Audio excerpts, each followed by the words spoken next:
কখনো মাফ করবে না। এই জন্যই তো আমার নবী, আপনার নবী বলেন কিয়ামতের ময়দানে আমার রাসূল বলেন কিছু কিছু মানুষ যাদের গায়ের মধ্যে জাহান্নামের শিকল লাগানো হবে, রাসূল ডাক দিয়ে বলবেন আল্লাহ এরা কারা গো গায়ের মধ্যে শিকল লাগায়া রাখছে।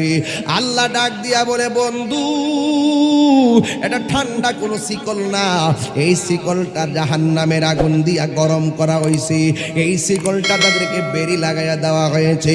কয়ে কেন?